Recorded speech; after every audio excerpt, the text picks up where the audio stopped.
Small business is about courage, risk-taking, independence, and we small business owners are survivors. Everybody has an idea for a business, but how do you take that idea from mind to market? This is the place to learn. Small Business School with Hattie Bryant. It's a new kind of school. Together we'll learn about business from the inside out, from the people who've done it. We'll meet the men and women who are today's pioneers and quiet heroes. Their lives are the textbooks. Our classroom is the world.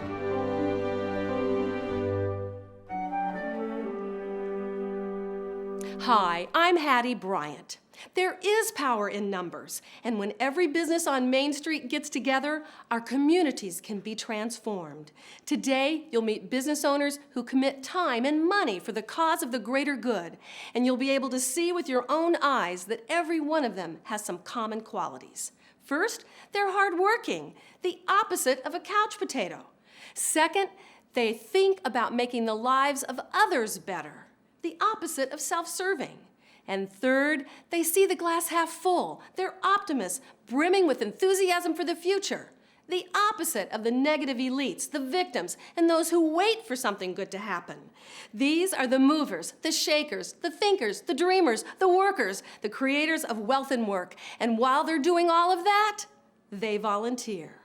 I volunteer because God has blessed me with a lot of knowledge, skills, and ability. Toby Malachi is founder and president of Malachi International. So one of my skill sets is I'm able to bridge those cultures together.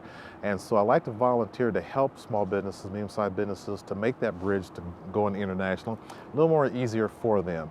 I have the time to do it at times, and I believe that no deposit, no return. So actually what I put in, I get back way more. Bruce Camber, our executive producer, and I have served on the U.S. Chamber of Commerce Small Business Advisory Council for over a decade. While most meetings are held in Washington, D.C., the most recent meeting took place in Boca Raton, Florida. Very self-vested interest, and I think that's a very So tell me, why are you in Boca Raton today? I'm in Boca Raton today to advance the issues of small, medium-sized enterprises through the United States Chamber of Commerce efforts. Encourage more people to be in business. John Bachman has served as the volunteer chairman of the U.S. Chamber of Commerce and is a senior partner of Edward Jones. I'm here because I believe in the U.S. Chamber of Commerce. It is the voice of business, and whether you're a large business or a small business, there are issues that bring us together, and in order to make certain our voice is heard, we have to speak out on our own, and yet we can't do it unless we join with others. So being a part of the U.S. Chamber of Commerce enables my voice to be heard in a way it otherwise couldn't be. John works closely with Tom Donahue, the U.S. Chamber's president and CEO. Tom is all for working hard and for making sure volunteers have fun and enjoy some delicious food.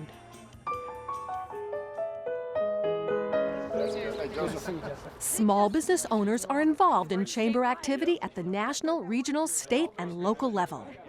I think we have to do those things in order to be effective leaders. For business owners like Albert Black in Dallas, Texas, volunteering started the day he opened for business. Albert has served in many capacities at the Dallas Chamber of Commerce, including the president of the Chamber Board. Here's Albert in action. Mr. Chairman, Small Business Resource Council is running and functioning properly. I'd never been a person to volunteer for anything, as most small businesses are too busy. But I don't golf. I hate golf. Golf hates me. Leon Trammell is founder and chief executive officer of Tramco, Inc. Most people in the public sector do not view business as honorable. They think we're all crooks. Right. And so that is a perception that is near and dear to my heart, is to change that perception that businesses, oh, of course, there's some that are crooks, but I'm going to suggest a vast high percent, in the high 90s, are honorable businesses, and most people, in my opinion, they may not shout the golden rule every day, but they play by the golden rule. 93% of our 3,300 plus businesses are small businesses. Mike Neal, president and CEO of the Nashville Area Chamber of Commerce, talks about small business participation. Local chambers of commerce are the voice of business. Local chambers of commerce represent small businesses in local communities, in local counties, in states across America.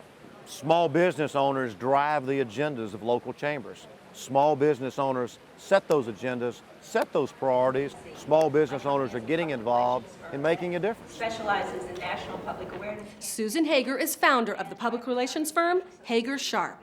I think being a part of groups is very important to getting your message out and to having more political or public clout than you'd have as an individual.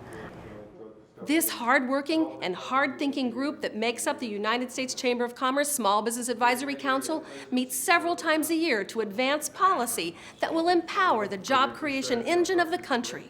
Giovanni Corotolo works for the Chamber as Director of Small Business Policy. We have to think outside the box, and we're very good at doing that within our businesses, but we have to do that within our organizations. We have to challenge this council, we have to challenge our organizations, we have to challenge ourselves, and that's to do better for small business, because if we don't, who else is?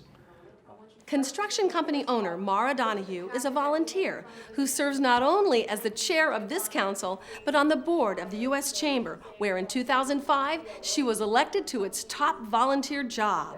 Small business is being heard. Small business is being listened to. So, and this is proof that we understand that and see that and are very appreciative of it. So the heat is turned up. Let's take some action. I think you need to be involved because when you're not, you can't complain about what happens to you. Simple as that.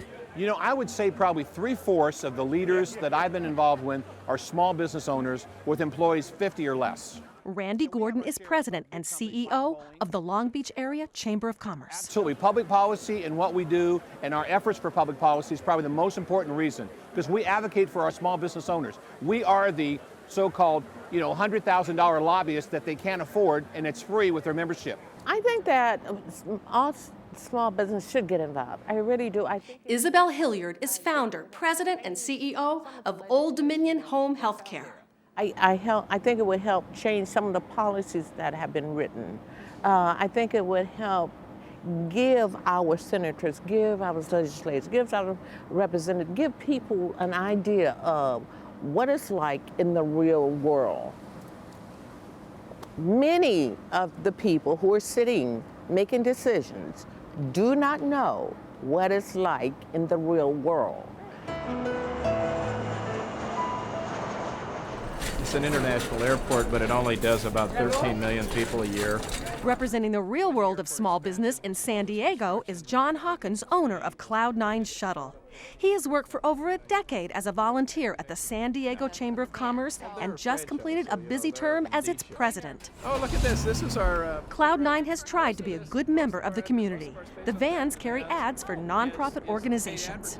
But 10 of our vans we give to good things every month. So this is a good cause? Yeah, March of Dimes, Think Ahead, Healthy Babies, So they didn't pay for that? No, we just... This month it's March of Dimes. Next month it's... the Buick Invitational at Torrey Pines. The next month is Happy 85th Birthday to the Girl Scouts. The next month, April, is Good Luck Padres opening day. So you have all this in your head? Oh yeah, because it's so much fun.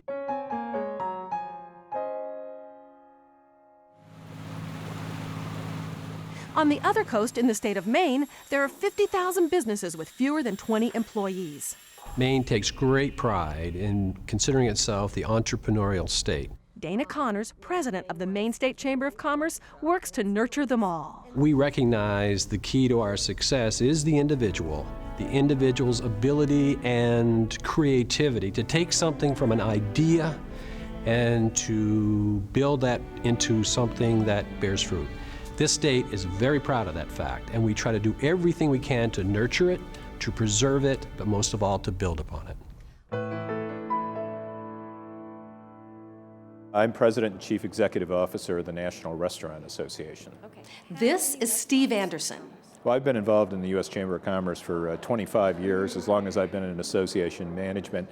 And the Chamber of Commerce overall is vitally important to what we do. I'm a trade association executive.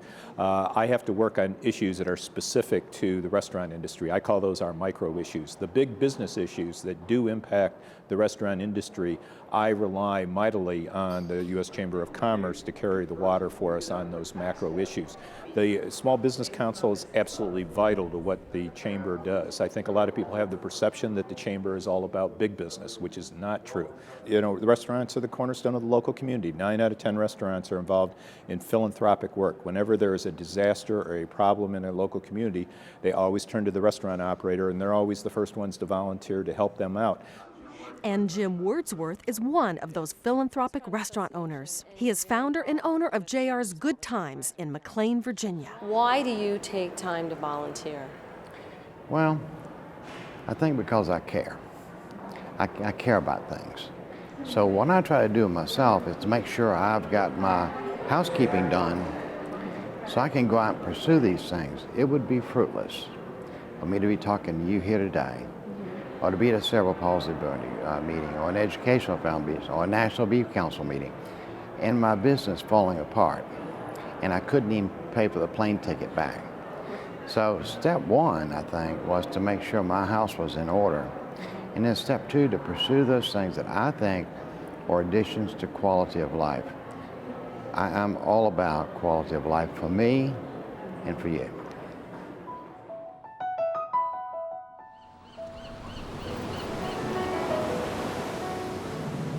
Moe's has kind of become its own little entity where I just feel like I'm the caretaker of a legacy.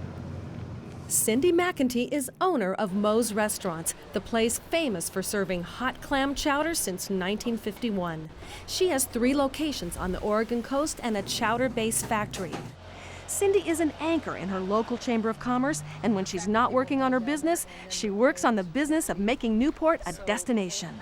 Tourism has quadrupled in the last 10 years, and business leaders are working to continue the trend. Cindy has been instrumental in attracting artists to create more than a dozen murals, including this Wyland. It's exciting when you can do something, when you impact a neighborhood.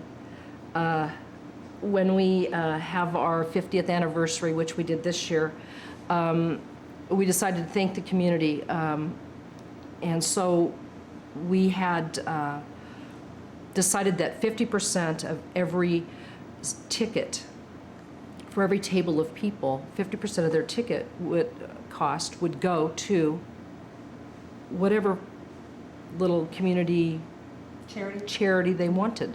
And we did that one whole day in all 6 of our restaurants.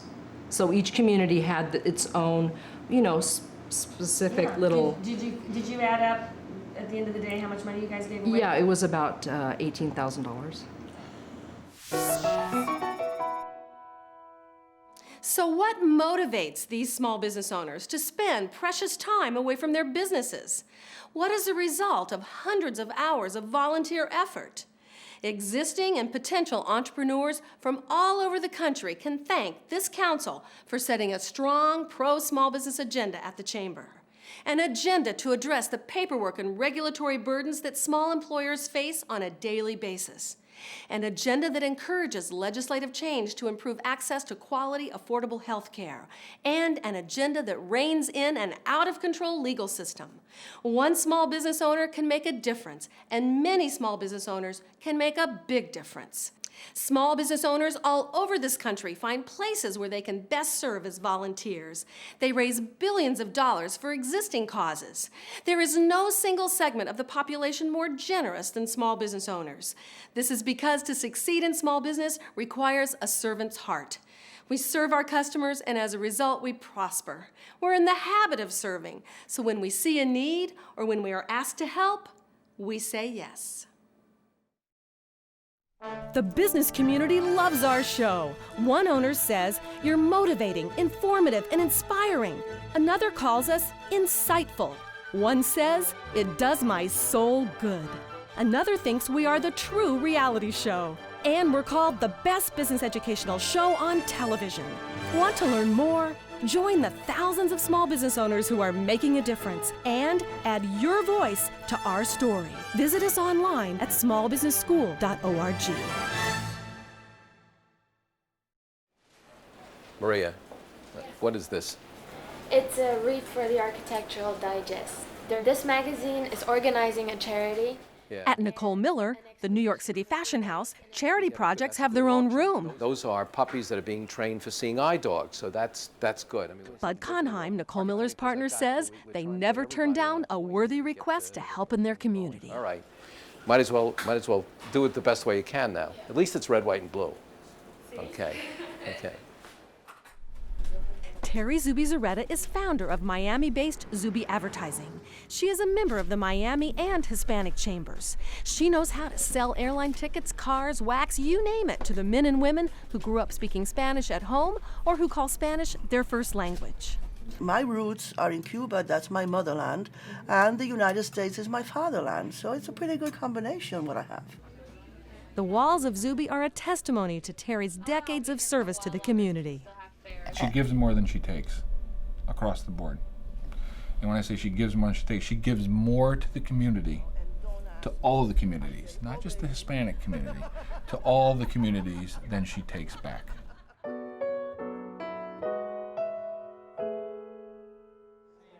When we needed help finding the best small businesses in the state of Maine, we turned to many of its Chamber of Commerce executives. Several of them met us at the Damerscott Library, where we came to tape some of their outstanding members.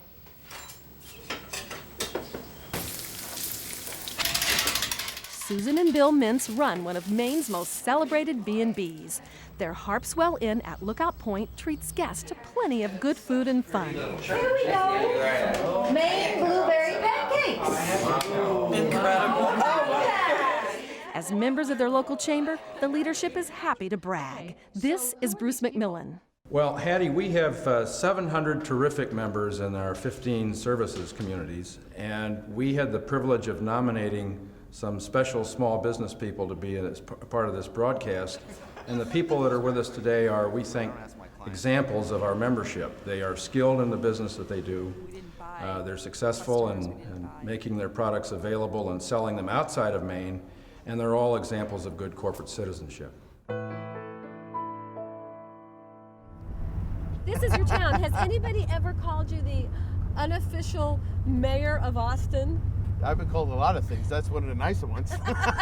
Mark Katz spins around Austin in his yellow Cadillac, and it seems everyone knows and loves him.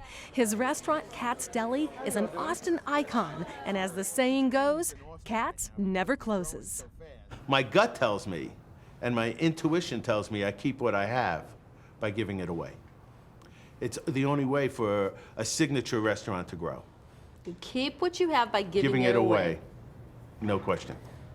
Okay. That's the source of growth for this company.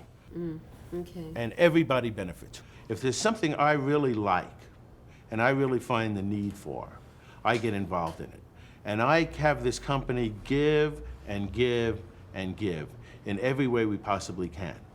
And it comes back to me, not immediately, but eventually it comes back to me. Mark Katz, folks.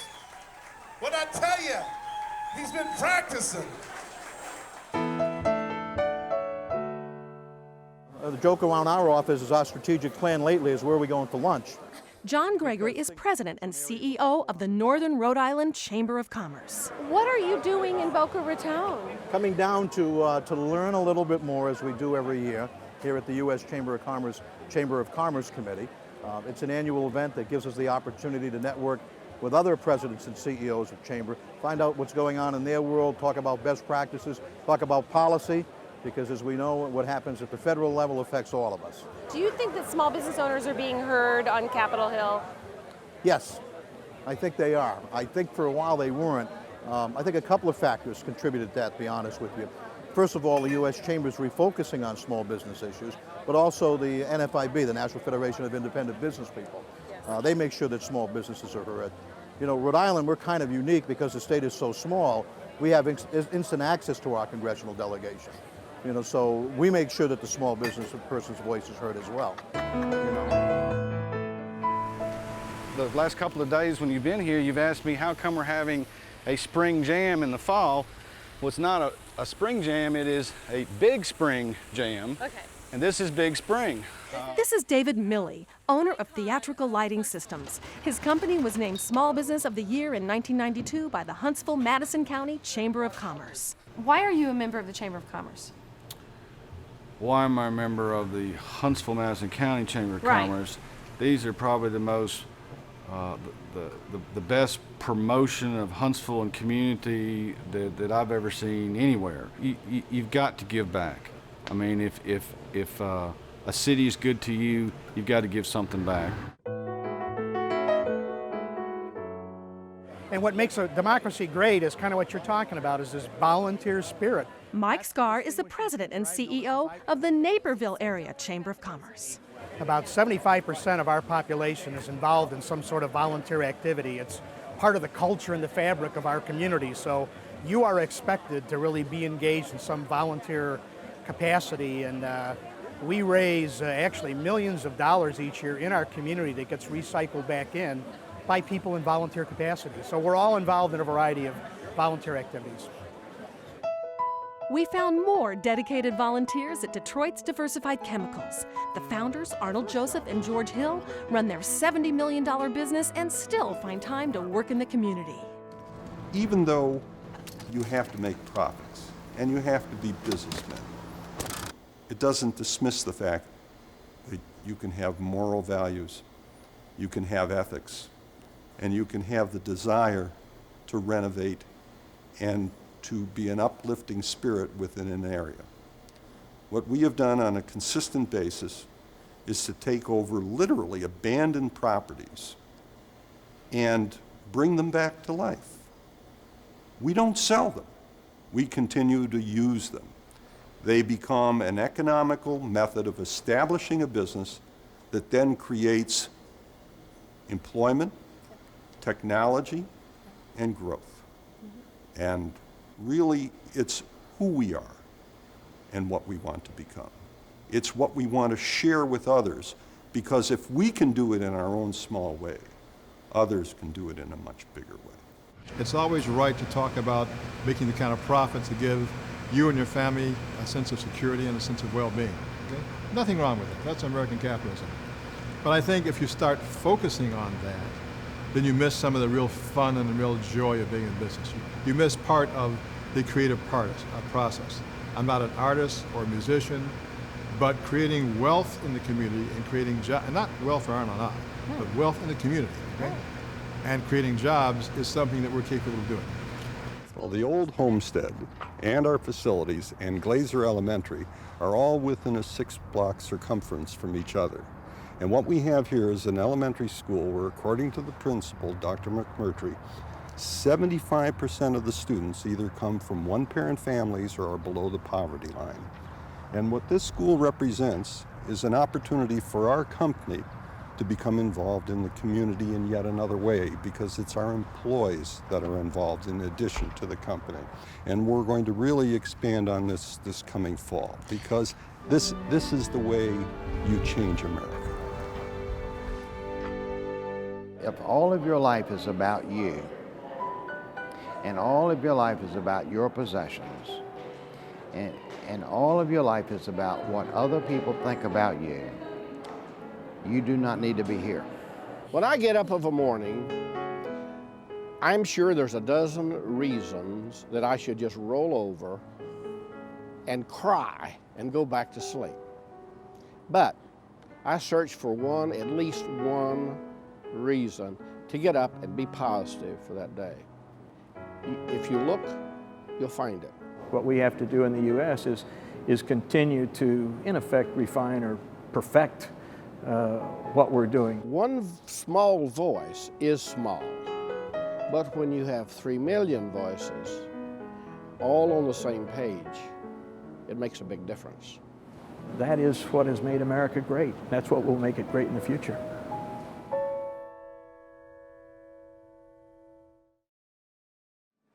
There is power in numbers, and when every business on Main Street gets together, our communities can be transformed.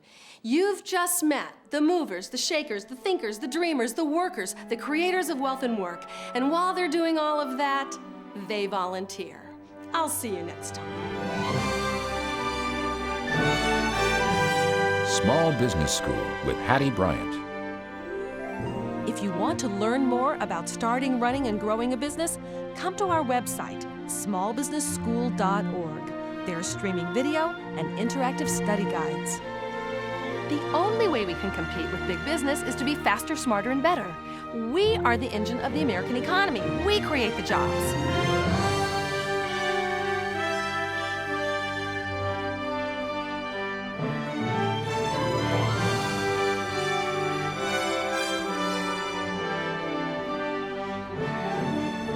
Small business is about big commitment. It's about sacrifice and struggle. But we do it because we say, if I don't do this, my life won't be complete.